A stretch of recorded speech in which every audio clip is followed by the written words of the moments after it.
Hello world, it's me, Dr. Keith, the VR doctor, here at CES in Las Vegas, the Consumer Electronics Show. And I'm here to look at the very best of the show and see what is coming your way in 2018.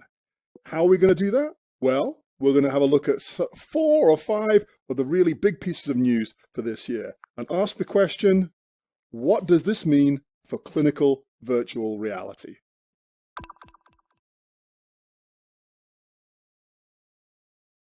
So every year around about this time, people gather from around the world in Las Vegas to hear large corporations, small startups, and everyone in between to talk a little bit more about the technology and services that they're going to be giving to the public in the next year. And CES 2018 was no different. There was announcements across all kinds of technology.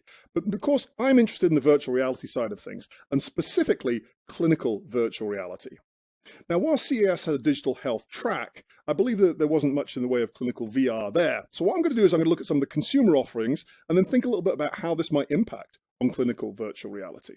So we're going to start with one of the big technologies of the coming year, which is this. This is the Lenovo Daydream Solo, a standalone VR headset. Now, this video from CNET shows one of the users or one of their reporters talking about how it might be used. It's got 2 front-facing cameras, which allows for mixed reality. It has a more comfortable fit. It has a little separate controller. But critically, what this has is no need to be connected to a computer and no need to have your mobile phone put in there. Hence, standalone. It's going to be coming out at a much more reasonable price point. I believe it's around the $200-300 mark. And that's going to drive uptake of virtual reality in both users and consumers, but also clinicians and developers and academics too. And I think this is really important for seeing virtual reality and its clinical uses, seeing it explode over the coming year. Now, there are a number of different headsets that are going to be involved in this, and I'm going to move on to the next slide, and we'll see something here. So we have the Lenovo Mirage Solo, 6 DOF HMD, 3 DOF controller. Then we got the Huawei VR. How many DOF, we don't know, but wait a second, you may not understand what DOF means. In fact, you might be saying, or what the cripes is DOF all about? Well, I'll tell you. DOF stands for Degrees of Freedom. And I have an HMD just here. This is a representation of my Gear VR headset, which I can put on just now.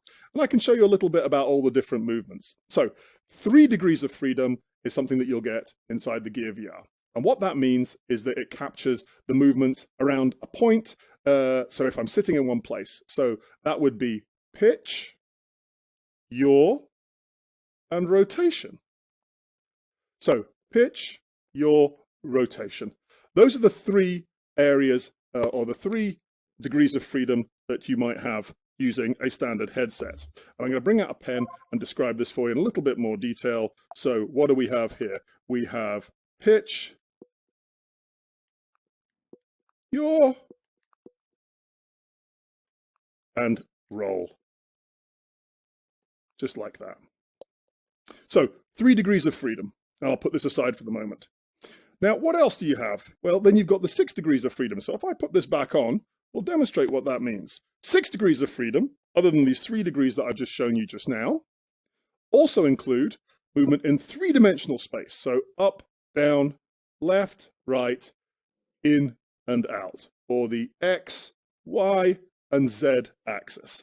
And if I take this back off, put it back over here, get my pen back out, use a different color, then we can look at those as being in the Z-axis, Y-axis, well, that's the X-axis, sorry, and the Y-axis like that. So there we have 1, 2, 3, 4, 5, 6, 6 degrees of freedom. And the importance of all of this is that the greater the degrees of freedom, the closer it represents actual movement of the head, because in reality, your head isn't just stuck on a post moving around like this, it's moving freely. That is what I mean when we talk of degrees of freedom. So coming back to the original slide here, let's have a look at all the different ones. We've got the Lenovo Mirage. This is the one I showed you a moment ago. 6 degrees of freedom with 3 degrees of freedom in the controller. That basically means that you can just use it as a pointer. We've got the Huawei VR2, and then the big ones. These are ones like Oculus Go, 3 degrees of freedom headset, 3 degrees of freedom controller, I believe, coming out about $200 later on this year. Wasn't actually shown at CES. And then you've got the HTC Vive Focus, 6 DOF headset, 6 DOF controller, only available in China. Oh, that makes me sad, but it will make its way across here. And then we've got the Pico Neo and the Pico Goblin, 6DoF and 3DoF respectively. The Goblin was already out. The Neo is coming out later on this month, and I'm delighted to say that I'm going to be getting hold of a test unit to see how this works in a clinical space. So big news for this year, standalone headsets. Watch for that.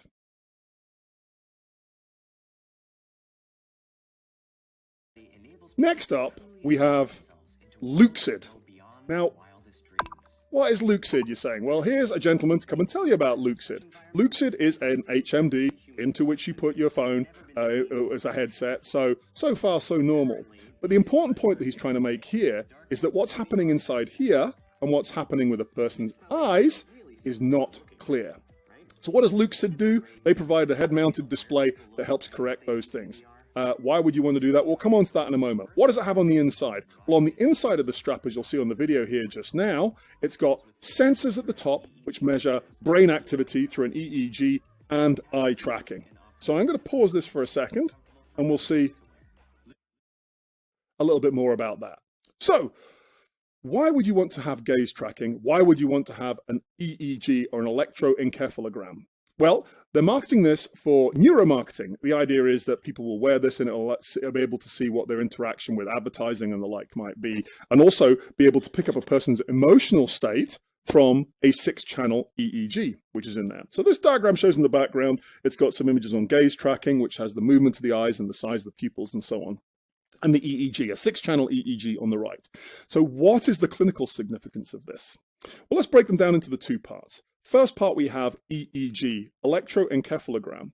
Now, this has already got a long history of use within medicine, although it's generally more than just the 6 channels. It's 64 channels or above.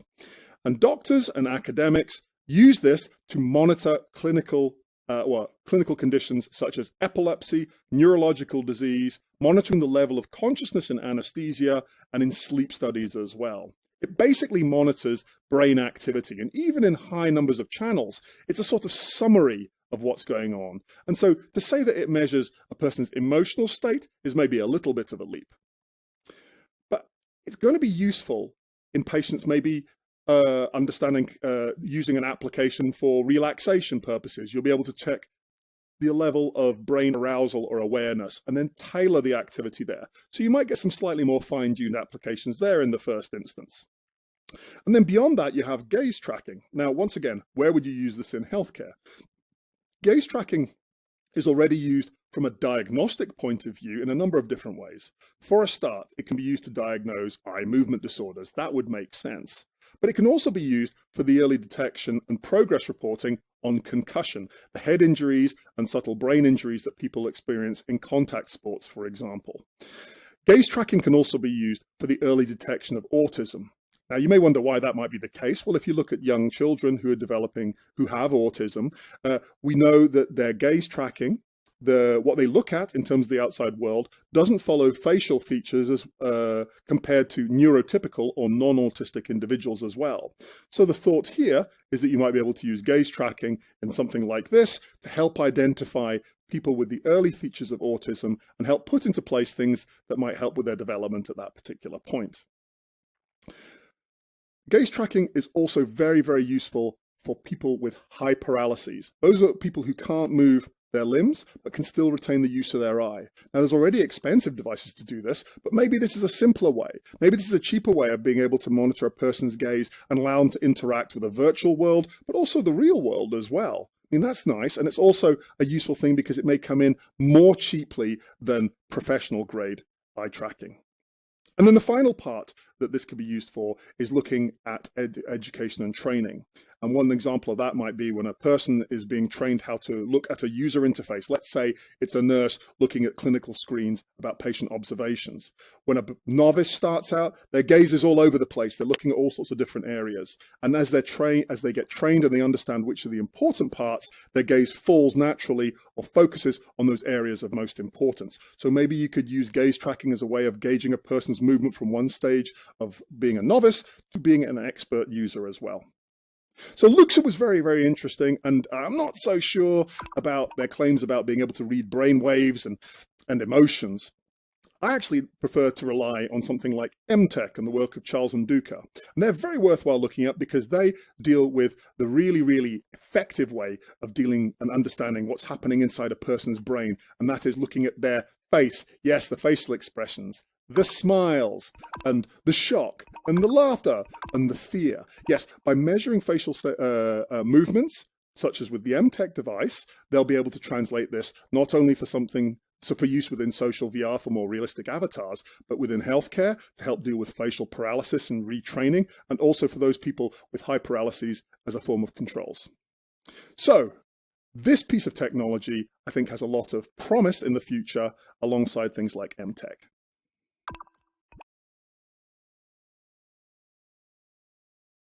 So what's next? Well, what's next is this.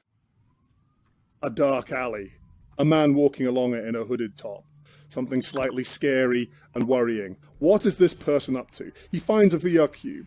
He walks down the alleyway. He walks through the door.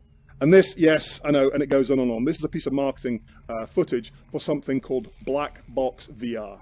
And Black Box VR has been getting lots of press attention from CES. In fact, it was nominated by Engadget as one of the developments of the show in 3 separate categories. So what does a small tumbling cube and a man wearing a hoodie have to do with virtual reality and healthcare? Well, I'll tell you. Black Box VR is about using virtual reality as a way of gamifying exercise. So this video only shows a little bit about this, but it does indicate that this rather fit-looking gentleman is, well, they say he's portly. I mean, they show that by a slightly chubby-looking tummy coming up in a moment, and blink and you miss it, there it is. Anyway, it involves using a VR headset, in this case the HTC Vive, and trackers on the arms of the user, and are connected to a weights machine, a sort of static weights machine here, and by dynamically changing the weight based on their activity inside virtual reality, can gamify weight training and help with fitness.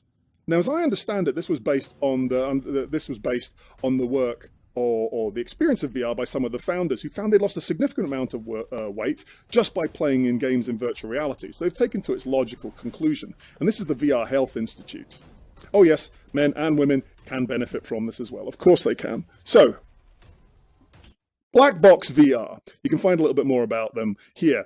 Now, how might I use it? How might I have a clinical application? Well, of course, anything that gets people pursuing a healthier, more active lifestyle is to be applauded. And it could be that gamifying activity, either using Black Box VR or any of these other games that help increase activity, much as the way the Wii Fit did back in the day, is going to have to be a good thing.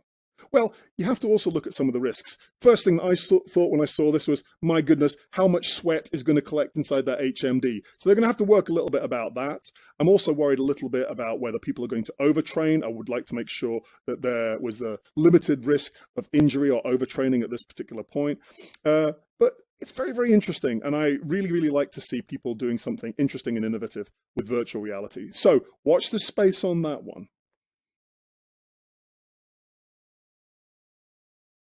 So what's next?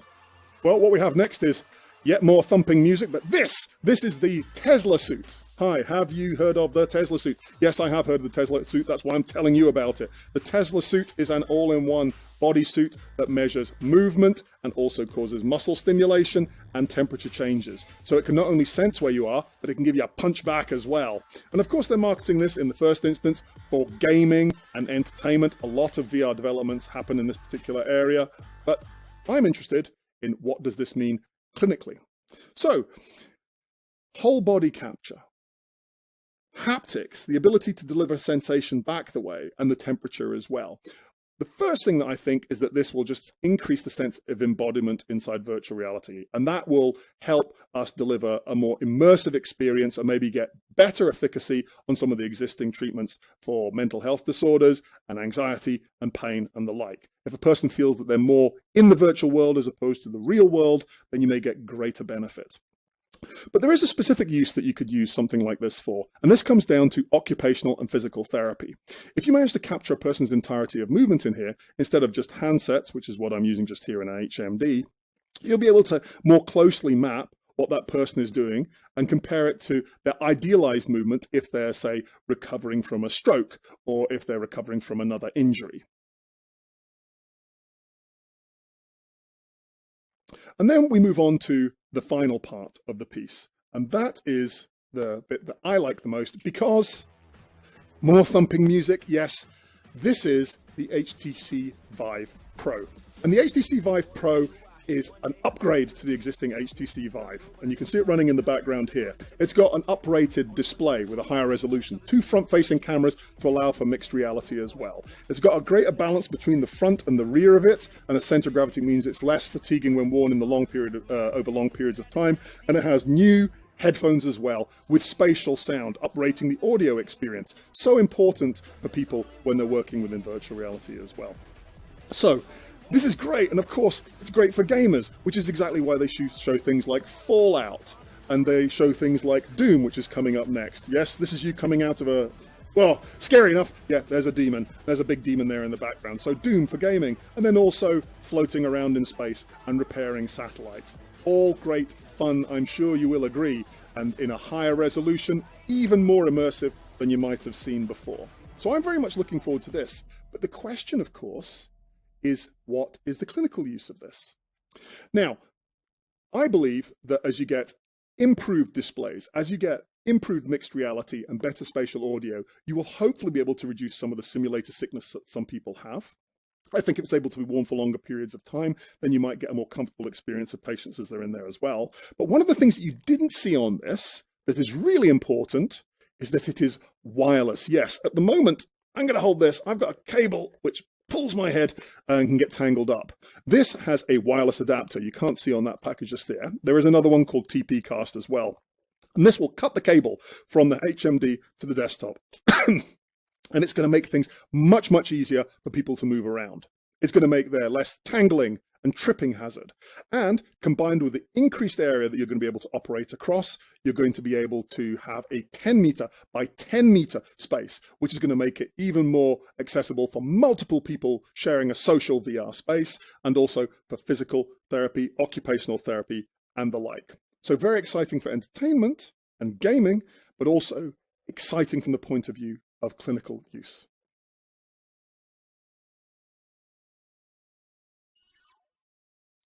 So there you are, the 5 big things that I saw from CES in 2018. So what do I want to see in 2018? Well, I want to see some of these pieces of kit in my hands because I would like to play with them, but I'd also like to see there to be a greater install base of virtual reality by getting the technology into the hands of the customers, on the consumers and the clinicians and the academics and the developers.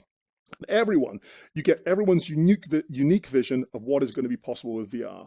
And from that, you'll be able to identify new clinical use cases, new wellness use cases. So I hope that the standalones in particular will increase this. Also in March of this year, we have Ready Player One, Spielberg's new movie based on a famous book of the same name, which is talking specifically about a slightly dystopian future with an amazing virtual world attached.